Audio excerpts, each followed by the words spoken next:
Hello, credit union community. Here are your topics for today's show. First up, credit union values should resonate with Gen Z, so why aren't young people hearing the message? Next, what do you know about your members right now that you're not acting on? And finally, national banks are improving satisfaction on fees, digital experience, and fraud protection. Can credit unions still assume they have a trust advantage over banks?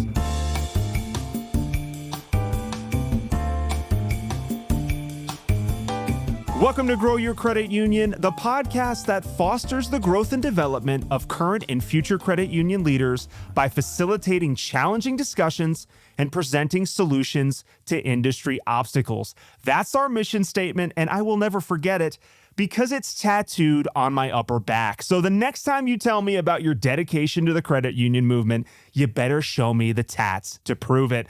I am your host, Joshua Barclay. Before we begin today's show, I want to first mention our sponsor, Pure IT. They've helped over 170 credit unions navigate technology with assessments, strategic advising, and managed IT services. You will hear more about Pure IT later in the show. All right, my co-host just trotted into the studio on a beautiful, majestic horse. Let's bring her into the fold. Howdy, Becky Reed. Oh my gosh, you took my howdy, y'all. I had to take it from you one show. I mean, come on. Becky, I always start the show with a personal question to help us get to know each other better, as you know. Today, I have a fun one. What's something you thought you'd outgrow, but absolutely have not? Ice cream. You thought you'd outgrow ice cream as an adult, huh? Oh, you know what? I grew up in the country and we would have a churn. We would churn ice cream with rock salt and do this whole thing. And it was just the most amazing thing ever. And Bluebell ice cream was the second best thing you could get to homemade ice cream, right? And I still love Bluebell ice cream. My favorite flavor, pecan pralines and cream. Yours is interesting. I didn't think you'd say ice cream. I was a high school basketball player and I talked a lot of crap. So I have a bad problem with talking crap to my opponent. And now I'm 40 and I've gotten back into basketball and I'm finding myself talking smack to 16-year-old kids. And I have to tell myself, Josh, that is a 16-year-old kid you're going back and forth with, dude. You're 40. Stop. Give it up, dude. Stop being weirdly overly competitive. So I thought I would get over that, but I have not. Ice cream, I still eat that every day, Becky.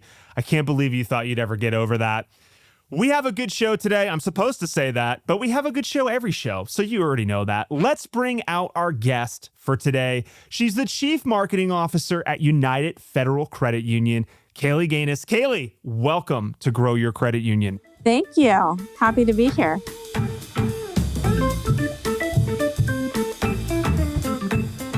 In a January CU Insight article, Larry Meador argues that Gen Z and millennials are not rejecting credit union values. They are rejecting credit union invisibility, which is generic communication and experiences that do not feel built for them. So Larry's core argument in the article is this. Gen Z and millennials should be a natural fit for credit unions, but credit unions are failing to make that connection visible, relevant, and useful in a way that younger consumers actually experience. So he says the problem is not that younger generations reject credit union values. They often deeply care about transparency, community impact, social alignment. The problem is, he insists, is that credit unions keep telling younger consumers what they stand for instead of showing why it matters in their daily lives. Kaylee, do you agree with Larry's position in this article? I do, very much. I think that you can tell someone what you stand for, but until you show them, it doesn't resonate. And I think it's true within any industry, credit unions included. We can tout how much it's people helping people, right? That's the ethos. That's the differentiator. But is it truly a differentiator when everyone is saying it? I don't know, right? Community impact to me, I personally find it very important and central into why credit unions exist. Is it going to be the reason that someone, especially a younger generation, makes the switch of their banking? I don't think so. I think it will help maybe seal the deal. It'll help keep them It helps them feel good about where they're choosing to do their finances. But I think we are missing the mark in a lot of ways if we're only leading with that versus the what's in it for me. What's truly in it for Gen Z, millennial, and really any generation, but especially those. Becky, Kaylee talks about missing the mark. I think you would agree, but what exactly are we missing the mark on? So if we're coming back to this article, like Gen Z, millennials, you talk to them and they do care. They actually deeply care about a lot of issues. I don't know what some older people are talking about, that there's still this myth that they like are not in the know or that they're not aware, but they're like super aware and super sensitive to a lot of things that my generation, I'm an older millennial, but like Gen Z, very sensitive to a lot of issues. We stand for a lot of their values. So like, how are we missing the mark, Becky? What's going on here? What's breaking down here? We're not where they are. I mean, ultimately, that is the truth, right? You just talked about Gen Z, and absolutely, anytime I'm around young people, I am consistently amazed at just how smart they are, how engaged they are, how mature they are. I mean, really, it impresses me, and it definitely gives me hope for the future because they're amazing. And millennials are too close to my generation, so I'm too close. I'm a Gen X, right? So Gen X and millennials kind of mesh together a little bit, but Gen Z, for sure, we're not where they are. So for example, to a Gen Z person, Venmo or Cash App is their checking account because it can do everything that a checking account at a financial institution can do. Their direct deposit can go there. They can pay people from there. They can pay their bills from there. They can use it to buy things. PayPal, in a lot of ways, is that way as well. In some cases, Chime even calls you a member. SoFi calls you a member. And so that is where they're gravitating to. That is where they are. And to Kaylee's point, that's where the message needs to come. We need to go where they are, make sure that the services that we're providing meet their needs where they are. Stop calling stuff a checking account. We've been calling it a checking account for 20 years. It's not called a checking account anymore. It's a spending account or something else. It's where I keep my money, but it's not an investing account.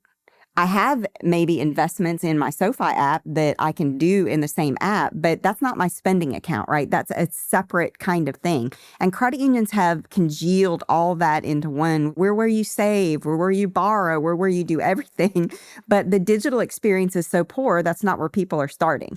And so that's where I would say that we're not where they are. The other thing is we now have the availability of participatory membership. If you really want your members to have a voice, have an X Spaces, invite them in, have them talk to you about stuff, have a podcast for people like this. So there's ways that we can reach the younger generations, and we're just not. Kaylee, so you said something that I want to come back to, and correct me if I'm wrong about what I heard, but it sounded like you're saying that this message, these credit union values, they do matter, but that's not going to ultimately be the thing that is going to bring the younger generation into a credit union. Is that right? That's what I believe, yes. And I think that's what some research that we've done is telling us as well. So it's not just my opinion.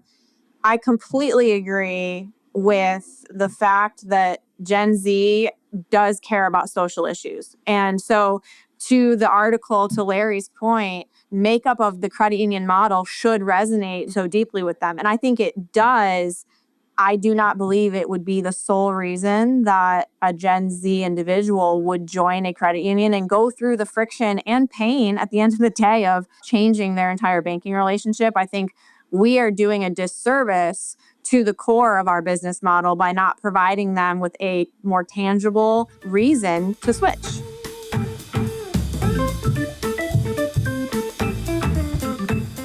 In her article titled The Credit Union Playbook for Data-Driven Growth, that's a mouthful, Lisa Arthur argues that credit unions need to stop treating data like a back office reporting function and start treating it like a frontline growth engine. According to Lisa, credit unions already have the member data they need to drive growth, but too much of it is trapped in disconnected systems, static reports, and departmental silos. Okay. We've talked about this ad nauseum. This is like an old classic, as old as time problem with the siloed data, all of that. So I want to move beyond that, Kaylee, and I want to ask you, we have all this member data. Everybody always talks about it. Like every fintech vendor always has this hacky, you have all of the member data. You have a treasure chest of member data, right? And I understand that there's a lot of it that's siloed. But what I want to know from you, Kaylee, is what do credit unions already know about their members that they are actually not acting on nearly enough? I think as an industry, what we're not doing enough of is using the data we know about our members to identify what do they truly care about and what do they need next. So often data is the measurement. And yes, it absolutely should be. We should be measuring what we're doing and making sure that we're learning lessons before the next, campaign or whatever it is. But how are we using more data, more of what we know about our members already to better present them with an offer that is truly personalized for them? So it's not just about taking this data and making my mass marketing campaign better, but I already know so much about my members, but not my members as a whole, about Joe. I know what Joe needs next. How can I use that and develop the systems to present him with an offer for what he needs? So much easier said than done, for sure. Next best offers. Yes, totally agree with you. I have often said that I have a better chance of a fortune teller telling me the next financial product that I might need versus my credit union, which is no offense to my credit unions out there, but the fortune teller might actually outdo you there. Becky, data. We talk about how much data we have on members, and silos aside, I know we have siloed data, but what is something that is low-hanging fruit that everybody has access to this data and they're not utilizing it nearly enough? Give me a use case or something actionable. ACH data. As soon as a member's paycheck stops coming in via ACH, it should elicit a phone call. Whether they have a loan or not, it doesn't matter. There are so many things that an outbound call can discover just because someone's direct deposit stops. I mean, obviously means they've had some kind of life change, right? They could have lost their job through no fault of their own. They could have been laid off or terminated or whatever. They could have gotten married. They could be moving. They could have gotten a new job. They could have decided to go back to school. I mean, there's a myriad of things that could happen if we would just have an outbound call to go out to our members when their direct deposit stops. That, I think, is the lowest hanging fruit that there is. Now, you want to start talking about data, all right? I'm going to start talking about AI. Everybody's using AI. There's all these large language models, right? Everybody's, using ChatGPT and Copilot and Claude and this, that, and the other thing. And I'm going to tell you that as a credit union, if you are not going to be able to use AI, some are starting to experiment with it in a very walled off way, which is fantastic. But if your data is not clean and readable by the AI, it's garbage in and garbage out. It's the same thing with a CRM. It's the same thing with a data lake. It's the same thing with a data warehouse. If your data is siloed and segregated, you're not going to be able to use the new tools that are coming out. So I answered your question two ways, but low-hanging fruit first, and then we got to get data governance down, guys. We've got to.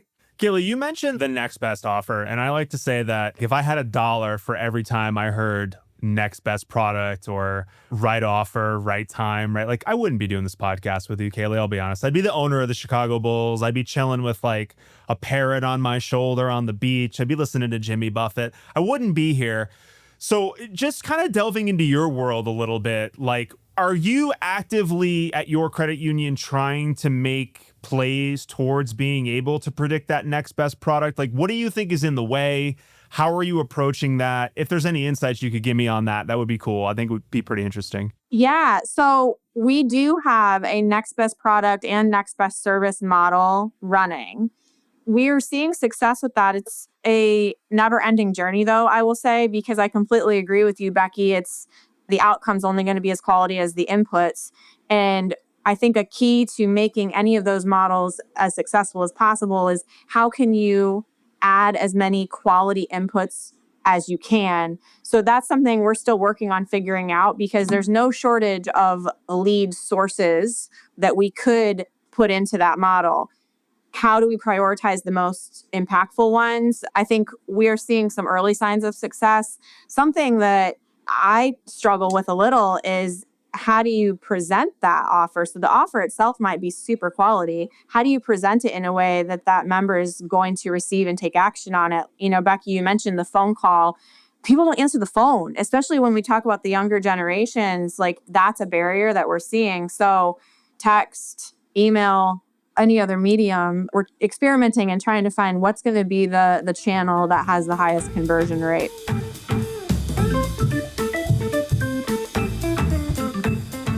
For nearly 10 years, Pure IT has helped credit unions modernize their technology, strengthen their cybersecurity posture, and build strategic roadmaps that align with their mission to serve members.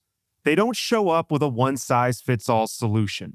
Pure IT meets your credit union exactly where you are, whether you're tackling infrastructure upgrades, navigating regulatory pressure, or trying to stretch a small IT team across big institutional priorities.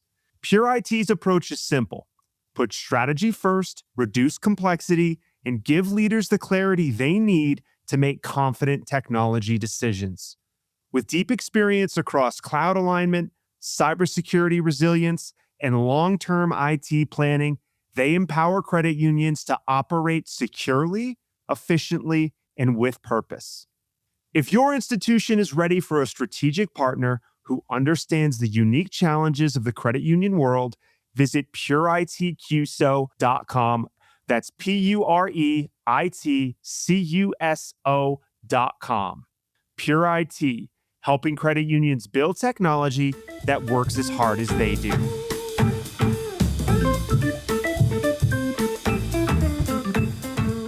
In a CU Today article, Ray Birch reports that national banks have improved customer satisfaction for 3 straight years, with J.D. Power pointing to clearer fee communication, stronger digital experiences, and better perceptions around fraud protection. Ray argues that credit unions can no longer assume members will automatically give credit unions the praise for being more trustworthy than banks. So I guess, Kaylee, let's kick things off. Like, what do you make of Ray's argument that credit unions can no longer assume that they're automatically winning on trust? Do you agree? I do agree. And I think it kind of comes back to the experience for me. Your brand is as powerful as the experience that someone has with it. So we can say we're trustworthy. We know credit unions, generally speaking, have a better fee structure and better pricing than banks. But for us to have any level of complacency and assume that everyone else knows that too, that's a failure. Combine that with what's the experience, the member experience that people will actually have with us. And that's where we do struggle against the digital investments that large banks are able to make. That's a challenge. I think we cannot get comfortable and assume that, again, our business model of member owned and here for you is going to be enough. It's part of it, sure. But again, it's not going to be the reason someone chooses a credit union. No, I agree with you. I don't think it is going to be the reason someone chooses a credit union. And the complacency, that's the key word, I think, from you. And I think from the article as well. Yeah. Is we're in this comfort zone right now where we think we can sit back and put our feet up on the ottoman and people will automatically just assume credit unions are more trustworthy. Becky, what do you think about that? The trust factor. Do you think that this article is pretty accurate in that there really is no distinction anymore when it comes to trust? Does anybody think credit unions are just naturally more trustworthy than banks anymore, Becky? What is trust? I mean, let's talk about that, really. And I love Ray Birch. He always has really fantastic articles. I love reading the stuff that he writes. So, trust. How does a financial institution exhibit or demonstrate trust to the masses? So, a bank how do they demonstrate trust in a different way than a credit union does? And obviously, we have different fields of membership and all of those things. But at the end of the day, I think that Kaylee hit it on the head when she talked about experience. So people right now are equating trust with experience. And the reason is because it's like, well, I'm not going to trust an app that's crap. I mean, if your app doesn't do what I need it to do, or you lock me down in such a way that I'm unable to make the transactions that I need to live my life, then that tells me I can't trust you, because I can't keep my money there if my debit card is continually compromised. I can't keep my money there if my digital banking login, I get locked out every 5 minutes. I can't trust and live my life there if I can only send $50 to a friend and it takes 5 days. So I think that experience right now has to be equatable with trust. And I think that's where credit unions are missing the mark, because frankly, you talked about complacency, you talked about sitting on our laurels. Well, trust, I'm using air quotes right now. I know you guys can't see me, but trust 30 or 40 years ago meant something different than it means today. What do you think it meant 30 years ago, Becky? Because not to age you, but you were a credit union CEO for about 30 years. And so like, where do you think it's gone? Was the in-branch experience was more of the trust factor and versus now? Trust had to do with people. Trust had to do with knowing the teller, knowing the loan officer, knowing the CEO. Trust had to do with making sure the doors stayed open and the financial institution was safe and sound. I think that those things are less important to today's consumer than they were 30 years ago. Don't disagree with you. This topic kind of stifles me a little bit because there's so much apathy. Us in the industry, we like to talk about all this stuff. I hate to say this, but like, I don't care anymore who's providing these services. Everybody's so much the same that distinguishing who's more trustworthy, like, I don't even know how you do that anymore. Kaylee, thoughts? I think now I trust you if I can do what I need to do as quickly as I need to do it, and it's going to be right. I don't have friction. So how can we remove as much friction from the experience so that it's like the trust is earned in how many times do you just make it as easy as possible? And man, is that trust really easy to lose. And when you have points of friction, this article referenced that our comparison set in the minds of these consumers is not just credit union versus credit union versus bank. It's the fintechs. It's really large players with really robust experiences. 100% agree with you. We're competing against everybody now. And I will say, both of you are spot on. I think, Becky, the experiences have a lot to do with the trust. I have several credit unions that I bank with in Utah, and I won't say who this one is, but I went in on a Saturday and, you know, I'm from Connecticut, and I remember growing up in Norwich, Connecticut in the DMV. I mean, it was like going to hell, basically, like if you had to go to the DMV. And I honestly was telling my wife, I'm like, this credit union experience, I mean, honestly, this is like very DMV-ish. And it eroded my trust in the service. It makes me not want to bank with them anymore. It makes me reluctant to just want to do anything with them. So I think, Becky, I agree with you 100%. Trust is the experience. Kaylee, you also hit on that. The experience is the trust. The trust is the experience. That brings us to the end of the show. Kaylee, do you have any final thoughts that you want to leave with our listeners? Any plugs, anything you want to mention? As an industry, we have such a great story to tell. So I really appreciate that podcasts like this exist that are bringing marketers and credit union professionals and vendors all together, because there's so much market share to be gained when we look at what big banks have and the value we know we could bring to those people. So, thank you for facilitating this, and we can learn a lot from each other. And if people want to get in touch with you, Kaylee, what is the best way they can do that? I am on LinkedIn and welcome conversations and connections. Becky, final thoughts. I think that this whole show really comes down to experience and how important that is. And I wonder right now how many credit unions, as we go into planning season, have member experience. at the top of their list. Many times we put products up there or different software or a core conversion, a credit card conversion, a new technology, some new feature, instead of really going, okay, let's look through the lens of experience and all these Frankenstein things that we have mashed together. And let's look at it from the consumer's perspective, from our members' perspective, and make that better. And my challenge to the industry is if you just do that, make the member experience better. I would love to see what the results are after you did that. And Becky, if people want to get in touch with you, how do they do that? LinkedIn, baby. LinkedIn, baby. All right, I want to thank our guest. I want to thank my co-host, Becky Reed. I want to thank our sponsor, Pure IT. You can check them out at pureitqso.com. And the biggest thanks goes to you, our listeners, for continuing to support and listen to another episode of Grow Your Credit Union. If you like this show, follow us on your podcast player of choice.